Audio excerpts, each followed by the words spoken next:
लेके आए हैं जिसमें हम बायोलॉजी के कुछ बहुत इंपॉर्टेंट क्वेश्चंस के साथ डील करने वाले हैं। देखो कुछ क्वेश्चंस ऐसे होते हैं ना जो ट्रेंड्स के साथ चेंज होते रहते हैं, तो अलग अलग स्टेट के कॉम्पिटिटिव एग्जाम्स में ऐसे क्वेश्चंस हमको फ्रिक्वेंटली देखने को मिलते हैं।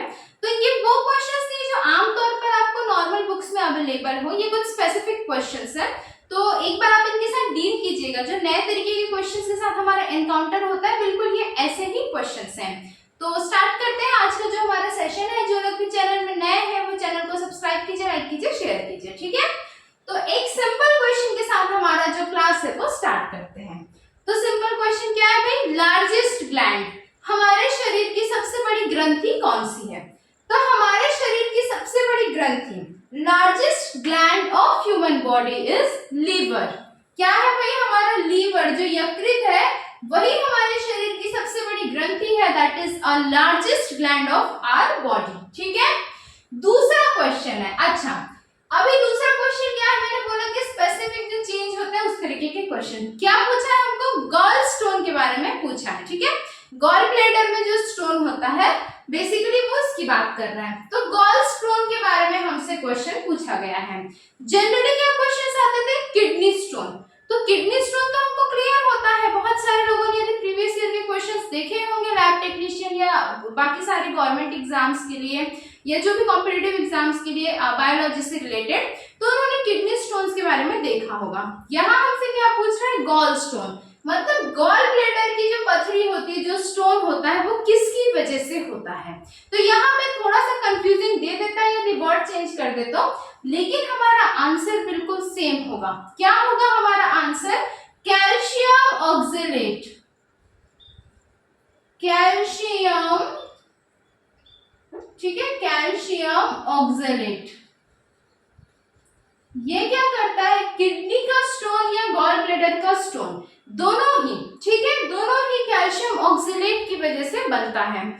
इसी और ये ऑक्सलेट कहाँ पर होता है, तो ये टोमेटोज वगैरह में पाया जाता है। ये मैंने एसिड वाला जो बायोलॉजी का पार्ट करवाया था इसमें अच्छे से बताया है, जिन्होंने भी नहीं देखा एक बार देखिएगा, ठीक। इसी वजह से जो स्टोन के, जो पथरी के पेशेंट्स होते हैं उनको पालक भाजी या फिर टमाटर खाने के लिए थोड़ा सा मना किया जाता है, ठीक है। नेक्स्ट क्वेश्चन हम देखते हैं। जो हमारा नेक्स्ट क्वेश्चन है वो क्या बोलता है कि ग्लूकोज को इथेनॉल में कन्वर्ट करने वाला एंजाइम, कौन सा एंजाइम भाई, जो ग्लूकोज को किस में कन्वर्ट कर दे, इथेनॉल में कन्वर्ट कर दे। मतलब फर्मेंटेशन के प्रोसेस में यूज आने वाला जो एंजाइम है उसका क्या नाम है, तो उस एंजाइम का नाम है जाइमेज। जाइमेज एंजाइम जो होता है वो क्या करता है, ग्लूकोज को इथेनॉल में बदल देता है, कन्वर्ट कर देता है। आपसे ऐसा भी क्वेश्चन पूछा जाता है कि फर्मेंटेशन के प्रोसेस में यूज होने वाला बेसिक एंजाइम कौन सा है, तो जाइमेज है, ठीक है। नेक्स्ट क्वेश्चन पे हम आते हैं कि एंजाइम्स क्या है। तो एंजाइम्स बेसिकली क्या होते हैं, बायोकैटलिस्ट होते हैं, बायो कैटलिस्ट होते हैं या प्रोटीन इन नेचर होते हैं, ठीक है, प्रोटीन इन नेचर होते हैं। कई बार क्वेश्चन सिर्फ और सिर्फ बायोकैटलिस्ट करके देगा, कई बार सिर्फ और सिर्फ प्रोटीन करके देगा, कई बार बायोकैटलिस्ट प्रोटीन करके भी देगा। अब क्या मतलब है बायोकैटलिस्ट का, कैटलिस्ट कौन सी चीजें होती है जिसको आप हिंदी में उत्प्रेरक बोलते हैं, जो किसी भी रिएक्शन को करवाने में, किसी भी रिएक्शन के रेट को, उसकी दर में वृद्धि कर देता है, उसकी रेट को इंक्रीज कर देता है, क्या, कैटलिस्ट। तो बायोकैटलिस्ट मतलब बायोलॉजिकली जो लिविंग, जो जीवित जो कैटलिस्ट है, ठीक है, जिनके अंदर कुछ एंजाइम्स है जो कहीं ना कहीं हमारी लाइफ को डायरेक्टली, हमारी बॉडी को डायरेक्टली अफेक्ट कर रहे हैं। तो इस तरीके के जो कैटलिस्ट होते हैं उन्हीं को हम क्या बोलते हैं, एंजाइम बोलते हैं। हमारे शरीर के अंदर चलने वाले मल्टीपल टाइप्स ऑफ रिएक्शंस को जो कैटेलाइज करता है, जो उत्प्रेरण देता है, उसी को क्या बोलते हैं, हम एंजाइम बोलते हैं। और इसका कैसा नेचर होता है भाई, तो एंजाइम्स प्रोटीनेशियस नेचर के होते हैं, प्रोटीन के जैसा इनका नेचर होता है, ठीक है। नेक्स्ट क्वेश्चन पे हम आते हैं, एंटी इन्फेक्शन विटामिन। क्या बोल रहा है, एंटी इन्फेक्शन विटामिन। तो अब ये एंटी इन्फेक्शन विटामिन सोचने हम पड़ जाते हैं कि भाई विटामिन तो हमको सारे के सारे इन्फेक्शन से बचाते हैं, तो कौन सा सबसे ज्यादा स्पेसिफिक है। तो आजकल क्या कर रहे हैं ना, थोड़े से अलग टाइप से क्वेश्चंस पूछ रहे हैं। तो ये बिल्कुल आपका जाना पहचाना विटामिन ए है। कौन सा है? Vitamin A. इस विटामिन ए को आप क्या बोलते हो? रेटिनॉल भी बोलते हो, रेटिनॉल भी बोलते हो। रेटिन वर्ड आ रहा है मतलब आंख से रिलेटेड है, ठीक है। तो आंखों की सेहत के लिए विटामिन ए बहुत ज्यादा वाइटल है, बहुत जरूरी है। और इसी को हम एंटी इन्फेक्शन विटामिन या एंटी इन्फेक्शन विटामिन जो भी आप बोलना वो बोलते हैं, ठीक है। अब हम बात करते हैं नेक्स्ट क्वेश्चन की, जो बोल रहा है हमको टेम्परेचर सेंसिटिव विटामिन। अब ये क्या कहना चाहता है? इसके कहने का मतलब है ऐसा विटामिन जो टेम्परेचर के बढ़ने पे टूट जाए, जो ज्यादा टेम्परेचर में सरवाइव ना कर पाए। तो ऐसा कौन सा विटामिन हमारी बॉडी का होता है? तो विटामिन सी, नींबू संतरों में पाया जाने वाला, सिट्रस फ्रूट्स में पाया जाने वाला विटामिन सी क्या होता है? टेम्परेचर सेंसिटिव होता है। जब हम हमारे बॉडी को ज्यादा टेम्परेचर प्रोवाइड करते हैं, एक नॉर्मल उसके रेंज से ज्यादा, तो विटामिन सी हमारी बॉडी से टूटने लगता है, ठीक है। और इसी को क्या बोलते हैं? एस्कॉर्बिक एसिड भी बोलते हैं। ये भी मैंने आपको एसिड वाले चैप्टर में बहुत अच्छे से बता दिया था, ठीक। अच्छा, ये बहुत इंपॉर्टेंट क्वेश्चन है, बिल्कुल 5 स्टार क्वेश्चन है, यूनिक क्वेश्चन है, शायद ही आप लोगों ने कहीं पे देखा होगा, लेकिन अब आगे देखेंगे। Vitamin helps in recalling dreams, ऐसा विटामिन जो हमारे सपनों को याद करने में हमारी मदद करता है। सपने देखते हैं, हर कोई देखता है। ऐसा होता है ना कई बार कि हम सुबह उठते हैं पर सपने भूल जाते हैं, तो सोच में पड़ जाते हैं यार मैंने क्या देखा था रात को, कुछ तो देखा था वो याद नहीं आ रहा है। तो जो हमको जब याद आता है तो वो किस विटामिन की वजह से आता है? विटामिन B6, विटामिन B6 जिसको पायरिडॉक्सिन भी बोलते हैं। क्या बोलते हैं भाई? पायरिडॉक्सिन भी बोलते हैं। इसकी वजह से हम सपने रिकॉल कर पाते हैं, हम अपने सपनों को याद कर पाते हैं कि हमने रात को क्या सपना देखा था। तो बिल्कुल विटामिन B6 उसमें बहुत ही इंपॉर्टेंट रोल प्ले करता है। बहुत इंपॉर्टेंट क्वेश्चन है, बिल्कुल 5 स्टार 7 स्टार जो बोलना है आप बोल लो, ठीक है। नेक्स्ट क्वेश्चन पे स्विच करते हैं। अगला हमारा सवाल क्या कहता है भाई? तो अगला सवाल हमसे कहता है कि सी वीड्स में, समुद्र में पाए जाने वाले जो वीड्स होते हैं, ठीक है, जो वीड्स को हिंदी में क्या बोलते हैं मैं आपको कमेंट सेक्शन में ये पिन कर दूंगी।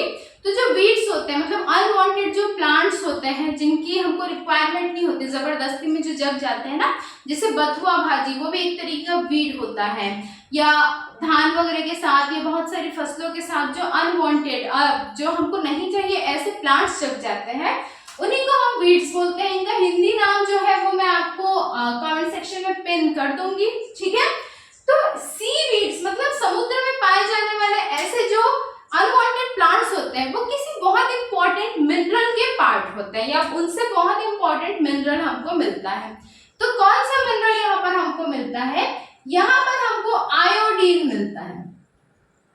क्या मिलता है भाई? आयोडीन मिलता है। अब NaCl जो कि समुद्री नमक होता है, ठीक है, उसमें क्लोरीन मिलता है हमको। सीवीड्स जो होते हैं उससे क्या मिलता है? आयोडीन हमको मिलता है। इस तरीके से आप लोग थोड़ा सा याद कर लो, क्लोरीन, फ्लोरीन, ब्रोमीन, आयोडीन ये सब एक ही फैमिली के हैं ना, तो बिल्कुल याद कर लो। क्या बोलते हैं इनको? हैलोजेंस बोले जाते हैं, ठीक। अच्छा, नेक्स्ट क्वेश्चन पे आते हैं हम। कैम्फर, कैम्फर क्या होता है? जो कपूर यूज करते हैं ना घर में, पूजा वगैरह में, हवन में, सबके घर में कपूर होता ही है, बोलते हैं नेगेटिविटी दूर होती है इससे। तो ये जो कपूर है उसी को कैम्फर बोला जाता है। तो कैम्फर हमको, कपूर हमको कहाँ से मिलता है? तो कैम्फर हमको जो है एक एवरग्रीन प्लांट, एक सदाबहार पेड़, ठीक है, एक एवरग्रीन ट्री बोलो, प्लांट भी नहीं बोलना चाहिए, एक एवरग्रीन ट्री जिसका नाम है कैम्फोरा। कैम्फोरा नाम के सदाबहार पेड़ से ही हमको कपूर या कैम्फर मिलता है, ठीक है। नेक्स्ट क्वेश्चन की हम बात करते हैं। लिटमस इंडिकेटर क्या है? लिटमस, लिटमस पेपर जो हम यूज करते हैं वो किससे बनता है? तो ये लाइकेन से बनता है। किससे बनता है भाई? लाइकेन से बनता है। अब ये लाइकेन क्या चीज है? तो लाइकेन एक एसोसिएशन है, एक एसोसिएशन मतलब एक ग्रुप है, समझ लो, एक जुड़ाव है, एक जंक्शन है, किसका किसका? Algae plus fungi. एल्गी और फंजाई मिलके एक एसोसिएशन बनाते हैं, एक दूसरे को सपोर्ट करते हैं, एक दूसरे की जिंदगी चलाने में। कोई किसी को फूड देता है तो कोई किसी को शेल्टर शेल्टर देता है, किसी को खाना देता है तो किसी को आवास देता है, ठीक है, रहने की जगह देता है, एक दूसरे को हेल्प करते हैं। इन दोनों से मिलके क्या बनता है, लाइकेन बनता है। ये लाइकेन क्या काम करता है, लिटमस पेपर बनाने के काम आता है, जो एसिड और बेस को पहचानने में हमारी मदद करता है, एसिड बेस का इंडिकेटर होता है। ये लाइकेन जो है ये एयर पॉल्यूशन के टाइम पे भी, किसके टाइम पे, एयर पॉल्यूशन को आइडेंटिफाई करने में भी हमारी हेल्प करता है। ये मैं आपको एनवायरनमेंट वाले सेक्शन में अच्छे से बताऊंगी, ठीक है। अच्छा, एक चीज जो हमको अभी समझनी है वो है सार्स के लिए। क्या है ये सार्स, इसका फुल फॉर्म हर कोई अपने दिमाग में अभी रखिएगा। सार्स का मतलब होता है सीवियर एक्यूट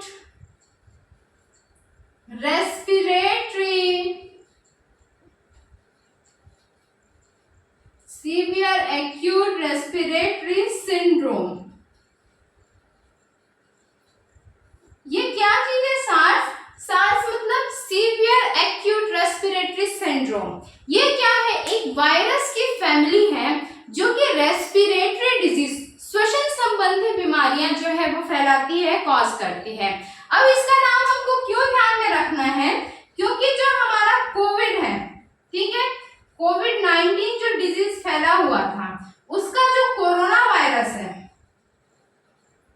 कोरोना वायरस जो था, जिसके बहुत सारे अभी वेरिएंट्स आ चुके हैं, अभी तो फिर भी थोड़ा सा दबा हुआ है, ठीक है, याद नहीं करते, आ ना जाए वापस। ये किस फैमिली का है, तो ये सार्स फैमिली का है। तो इस नाम से सार्स का फुल फॉर्म आपको याद रखना है, बिल्कुल ठीक, थोड़ा सा बड़ा हो सकता है बट याद रखना है। वीट का जो है हिंदी नाम वो मैं आपको कमेंट सेक्शन में कमेंट करके बता दूंगी। बाकी तो ऐसा कुछ खास इसमें एक्सप्लेन करने के लिए है नहीं। फिर भी for any kind of doubts और query you can directly comment on comment section and ask freely any time anything, ठीक है। तो चलो ठीक है, फिर मिलते हैं अगली क्लास में। हमें सपोर्ट में कंजूसी मत कीजिएगा, बहुत इंपॉर्टेंट पार्ट है ये, बिल्कुल देख के जाना है एग्जाम में। तो मिलते हैं, ठीक है, ओके बाय बाय। अच्छा, अपना रिव्यू भी आप लोग देंगे मैं, कैसी लग रही है आपको क्लासेस, आपको और किस तरीके से यदि कोई चीज लगती है जो कि किया जा सकता है तो बिल्कुल कोशिश करेंगे। और टेलीग्राम ग्रुप सब लोग ज्वाइन कर लीजिए, उसमें भी कुछ इन्फॉर्मेशन बीच बीच में दी जाती है, ठीक। तो चलो मिलते हैं अगली क्लास में, okay bye bye, take care.